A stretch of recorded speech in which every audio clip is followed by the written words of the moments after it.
cinephiles, welcome back to another Movie Clips review. I'm JS, and today we're looking at Only Lovers Left Alive. We're 6 years away from the vampire craze that Twilight sucked new life into, and yet we're still neck deep in the horror subgenre. This year alone, we have several more offerings to sink our fangs into, but the subject matter is growing cold fast. There's few things that would get me as excited for another vampire film as a pair of exciting actors in the lead roles and a renowned auteur at the helm. And that's exactly what I saw when Only Lovers Left Alive appeared on the horizon at last year's Cannes Film Festival. Tom Hiddleston and Tilda Swinton played a married pair of phantoms of the night, and they refer to each other knowingly as Adam and Eve. The film has a slow and steady start with the two actually living apart.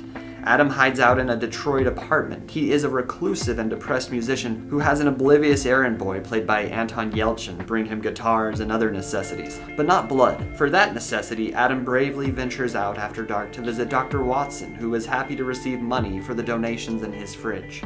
Eve has spent the last few years exploring the culture of Tangier, but she packs her bags with lots of books and nothing else, and visits her husband of untold years. And not a minute too soon.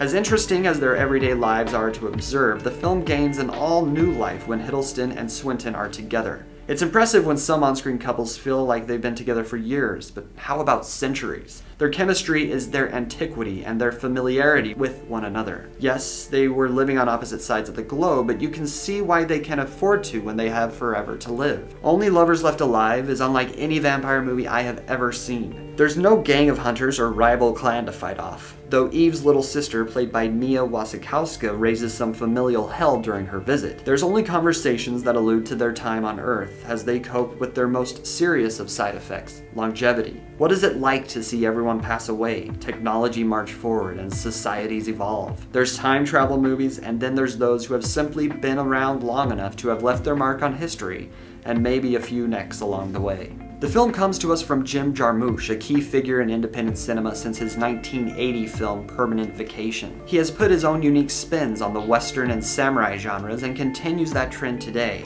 Jarmusch's work isn't for everybody. His films take their time and the characters deliver their lines in a natural, if not always clear manner. For some, this will be Only Lovers Left Awake, but if the premise sounds refreshing and the talent involved promising, that's because it is. The lore goes deep and the title becomes realized before the perfect ending. Only Lovers Left Alive is still playing in select cities. If it sounds like something you'd like, check it out. For Movie Clips, I'm JS. Thanks for watching.